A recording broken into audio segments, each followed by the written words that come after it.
राजस्थान ही नहीं, पूरे भारत की सियासत में आज भाजपा का जो रूप आप देख रहे हैं, वो रूप बनाने के पीछे बहुत सारे ऐसे कार्यकर्ता हैं जो चुपचाप काम करते हैं। और सच बात यही है कि शरीर के वो अंग जो दिखते हैं वो तो होते ही हैं, लेकिन बिना रीढ़ की हड्डी के कोई शरीर जो है वो बढ़िया से काम नहीं कर सकता। यही वो रीढ़ की हड्डी होते हैं, वही साइलेंट कार्यकर्ता होते हैं जो कहीं ना कहीं किसी पार्टी को आगे बढ़ाते हैं। और उनमें से एक दिनेश पोद्दार जी आज मेरे साथ है। सर, बहुत बहुत स्वागत है आपका। धन्यवाद वरुण जी। दिनेश जी, मैं आपको कई साल से जान रहा हूं और मैंने ये देखा है कि आपने पार्टी में बहुत छोटे दायित्वों के साथ, बहुत छोटे छोटे कामों के साथ शुरू किया था, और आज आप न सिर्फ राजस्थान भर में जितने भी भाजपा के कार्यालय बनते हैं, भवन बनते हैं, उनकी जिम्मेदारी पूरी इनके पास है, और उसके साथ साथ आप पार्टी के फिनेंसेस को देखने में भी एक अहम रोल निभाते हैं। तब से अब तक का सफर कैसा रहा और भाजपा एक कार्यकर्ता को क्या देती जाती है, ये बतौर कार्यकर्ता आप सबको बताएं। देखिए वरुण जी, ऐसा है, भाजपा ही एक ऐसी पार्टी है जिसको हम कार्यकर्ता की पार्टी कह सकते हैं। यहाँ पर जो भी कार्यकर्ता काम करता है वो राष्ट्र के लिए काम करता है, देश के लिए काम करता है। उसके लिए राष्ट्र प्रथम, सर्वोपरि ये राष्ट्र होता है। और उसी के निमित्त मैंने भी भाजपा में बहुत अल्प आयु से ही, मतलब छोटी उम्र से ही, शुरू से ही भाजपा का विचारधारा थी और संघ में काम करते करते भाजपा काम करते थे। मैंने आपको पन्ना प्रमुख के तौर पे भी देखा बिल्कुल है। बिल्कुल बिल्कुल, वो पन्ना प्रमुख वगैरह का काम मेरे को दायित्व मिला एक बार, तो मैंने पन्ना प्रमुख का काम भी किया। और शुरू में संघ में रहते हुए, शाखा में जाते हुए, जब भी इलेक्शन होते थे हम लोग भाजपा का काम करते थे, क्योंकि अपनी विचारधारा की पार्टी है। दरवाजे भी खटखटाए हैं, वोट भी मांगे हैं, सारे काम किए। बिल्कुल बिल्कुल, शुरू से ही मेरा ये रहा है। स्टार्टिंग में मैंने वार्डों में वार्ड संयोजक रहते हुए, वार्ड महामंत्री रहते हुए, इस तरह से पन्ना प्रमुख का पूरा मैंने दायित्व, एक बार पूरा विधानसभा का पन्ना प्रमुख का दायित्व मेरे पास था। तो जितने भी पन्ना प्रमुख बनने थे वो सारे पन्ना प्रमुखों का काम भी किया है मैंने। और वार्ड में भी मैंने संयोजक रहते हुए 5 साल तक बराबर वार्डों में भी काम किया है, मंडल में भी पूरा काम देखा है। तो इस तरह से सारे प्रकोष्ठों में भी देखा है। जैसे उपभोक्ता प्रकोष्ठ में मैं एक बार कोषाध्यक्ष रहा 3 साल तक, तो ऐसे प्रदेश का उपभोक्ता प्रकोष्ठ जिले का देखा है मैंने। तो इस तरह से मेरा पूरा जीवन जो है शुरू से ही भाजपा के प्रति रहा है। और आपने भाजपा को इतना कुछ दिया, आपको भाजपा ने क्या क्या दिया?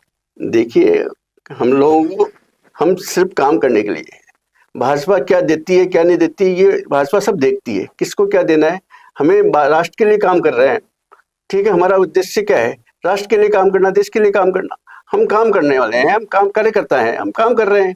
अब देने का क्या, जहाँ तक सवाल है, भाजपा एक ऐसी पार्टी है जो प्रत्येक कार्यकर्ता को देखती है। प्रत्येक कार्यकर्ता क्या कर रहा है क्या नहीं कर रहा है, उसके काम को, उसको बिल्कुल शुरू से लेकर लास्ट तक उस कार्यकर्ता की बिल्कुल पहचान करती है, जानती है, समझती है, सारा देखती है। और शायद देखकर ही, इतने सालों की मेहनत को देखते ही, अब भाजपा ने जो 2 अहम जिम्मेदारी आपको दी है, पहली पूरे प्रदेश के वित्त को मैनेज करने की जो शाखा है उसमें आपका अहम योगदान है, और दूसरा जितने भी भवन बीजेपी के बन रहे हैं, और बहुत ही भव्य भवन बनते हैं, उसमें तमाम सारी फैसिलिटीज होती है, उसके पीछे जो शख्स है वो आप हैं। तो क्या मानते हैं कि 4 सालों में जो आपने को ये जिम्मेदारी मिली है, उसमें कितना कुछ काम हुआ और क्या कुछ किया गया? मुझे 4 साल पहले भवन निर्माण में जो ये आधुनिकीकरण रख रखाव विभाग है, इसमें हमारे भाजपा में एक विभागों की दृष्टि से काम होता है। हर सिस्टम को डिवाइड किया गया है, ये काम ये देखेगा, ये काम देखेगा, इस तरह से दायित्व बांट देते हैं। और मुझे भी पार्टी ने मेरे पर विश्वास किया और मुझे नीचे स्तर से उठा के सीधा प्रदेश स्तर का दायित्व भाजपा का दिया। तो उन्होंने, भाई ये भवन निर्माण में आधुनिकीकरण विभाग आप देखोगे, तो ठीक है, हमने उसको देखा। और मेरे इसको दायित्व को लेने के बाद में 15 जिला कार्यालय हमने कंप्लीट कर लिए। जिनमें बिल्कुल इनॉग्रेशन हो गया और तैयार हो गए हैं, बिल्कुल सभी सुविधाओं से युक्त है वो। ऐसे 15 कार्यालय हमने कर दिए हैं। भाजपा के कार्यालय को जब देखते हैं ऐसा लगता है कि कॉर्पोरेट ऑफिस है और तमाम सारी आधुनिक चीजें हैं। तो ये आधुनिकीकरण किस लिए, और इस आधुनिकीकरण से का फायदा क्या होता है? देखिए, आज की आवश्यकता है ये। जब तक सुविधाएं नहीं होगी तो हम उसको कैसे कर पाएंगे? जैसे कार्यकर्ता है, आज कोई भी आता है तो उसको सुविधा मिलनी चाहिए। उसको कॉर्पोरेट ऑफिस एक अलग चीज है, लेकिन हमने वातावरण ऐसा डेवलप किया है कि उसमें सुविधाएं सभी हो, लेकिन रहे कार्यालय। और यही वजह है शायद कि भाजपा आज 11 करोड़ से ज्यादा कार्यकर्ताओं की पार्टी है। जब तक कार्यकर्ता को लगेगा नहीं कि वो जहां जा रहा है वहां सारा वातावरण है, तब तक ये कुनबा इतना बड़ा कैसे होगा।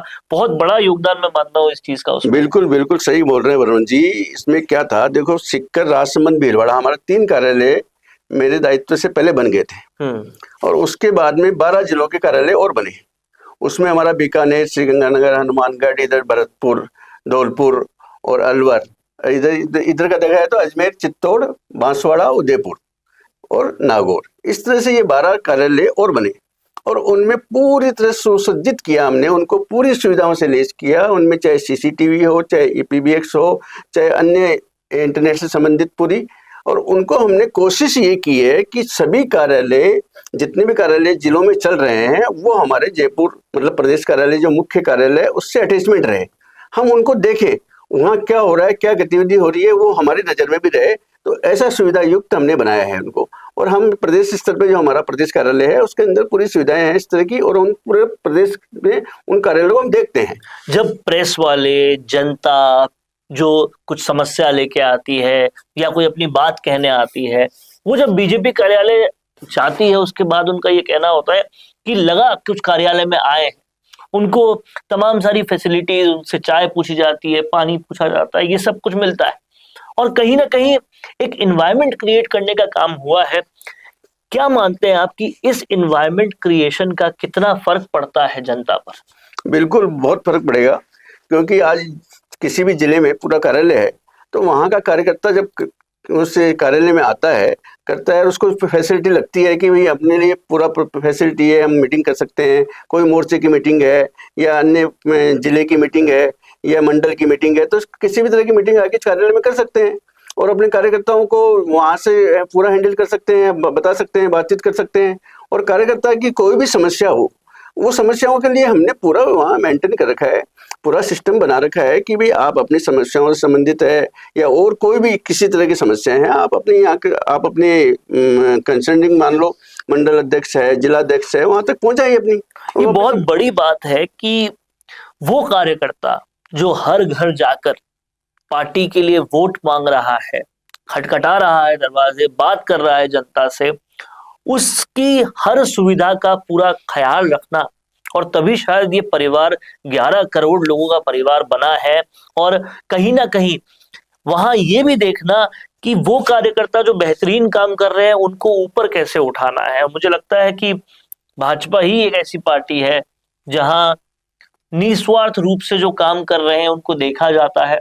आज बिल्कुल, चाहे सीएम है, चाहे पीएम है, वो भी एक वक्त पर पार्टी के छोटे छोटे काम करते थे। बिल्कुल बिल्कुल सही कह रहे हैं आप।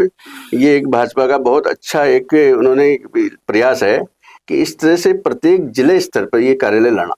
ये अब राजस्थान में नहीं है ऐसा, राजस्थान के भाई हर जिले में लाएंगे, ये पूरे भारतवर्ष में 850 जिले हैं मान लो, तो सभी जिलों में ऐसे कार्यालय बन रहे हैं और सब जगह ऐसी व्यवस्था है, समान व्यवस्था है, सब कुछ समान सुविधाएं हैं। तो इस तरह से कोशिश पूरी की जा रही है कि अंतिम छोर तक बैठे हुए कार्यकर्ता, अपना व्यक्ति या जनता, उसके तक कैसे पहुंच सकते हैं अपन, वो अपनी समस्याएं, अपनी बात कैसे कह सकता है, तो उसको जिला स्तर पर पूरी समस्याओं का निदान हो जाए। जिला में नहीं होती है तो प्रदेश स्तर पर हो जाए, तो वो एक माध्यम है उनके लिए कार्यालय। तो कार्यालय में उतना भर है, ये मान लीजिए वो अपना परिवार में आ रहा है और अपने परिवार में कोई समस्या हो तो बता सकता है। यानी अगर सिंगल सेंटेंस में, एक वाक्य में इस चीज को कहें तो भारतीय जनता पार्टी में ये देखा जाता है कि हर कार्यकर्ता आगे बढ़े, हर जिला आगे बढ़े, पार्टी हर जिले पे आगे बढ़े, केवल किसी परिवार को आगे बढ़ाने के बारे में नहीं सोचा जाता। बिल्कुल बिल्कुल, परिवार का तो कोई मतलब ही नहीं है भाजपा में। भाजपा का मतलब परिवार नहीं, इसमें हर व्यक्ति, हर कार्यकर्ता है, समान कार्यकर्ता है, वो अपनी बात को कहने का हक रखता है, अपने लिए पूरा उसको स्वतंत्र अधिकार है, वो अपने कार्यकर्ता के स्तर पर काम करे, उसको पार्टी देखती है। बिल्कुल। आपने इतने छोटे लेवल तक के कार्यकर्ताओं के साथ काम किया, आप खुद भी एक शून्य लेवल से काम कर रहे हो बीजेपी में और तब आप यहाँ पे पहुंचे हो। मैं एक बेसिक सवाल ये पूछना चाहता हूँ, आपको क्या बड़ा अंतर लगता है भाजपा और कांग्रेस में? क्योंकि कांग्रेस में हम देखते हैं कि सोनिया गांधी बढ़ती जा रही है, फोर्ब्स में सबसे अमीर महिला बनती जा रही है बिना किसी व्यापार के, और भाजपा में हम देख रहे हैं कि भाजपा बढ़ रही है, हर जिले पे कार्यालय बन रहे हैं, कार्यकर्ताओं को सारी फैसिलिटीज मिल रही है। ये जो बेसिक अंतर जब होता है तो कार्यकर्ता के मन में क्या होता है?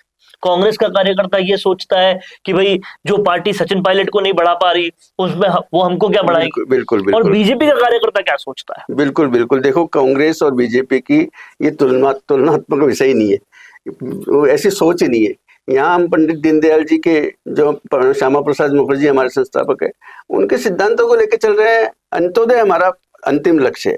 भाई अंत्योदय अंतिम छोड़ के कार्यकर्ता के पास किस तरह से पहुंच सकते हैं, उसके व्यक्ति के पास कैसे पहुंच सकते हैं, जो अंतिम पंक्ति में खड़ा व्यक्ति है उसके परिवार के पास, उसके पास हम कैसे पहुंचे, ये हमारी योजना है, ये हमारी अवधारणा है। शुरू से हम इसी को लेके चल रहे हैं और पूरा प्रयास कर रहे हैं। जो ये कार्यालय बन रहे हैं ये इसका उदाहरण रहेगा। इन कार्यालय जितने भी हमारे जिले में कार्यालय बन रहे हैं उनमें अपनी समस्याओं को लेकर, अपनी बात को लेकर वो अपना वहां आ सकता है, बता सकता है और उसको पूरा समाधान मिलेगा। यही एक सबसे बड़ा अंतर है भाजपा और कांग्रेस में कि आज जब राजस्थान की राजधानी जयपुर का कांग्रेस दफ्तर आप देखें तो अंदर जाते हुए एक बदबू सी महसूस होती है, अजीब सा वातावरण महसूस होता है, क्योंकि शायद वहां पर वो मैनेजमेंट नहीं है, वो कल्चर नहीं है। और अगर उसके बनिस्पत आप जाएं भाजपा कार्यालय में तो हर डिपार्टमेंट बना रखा है, हर डिपार्टमेंट में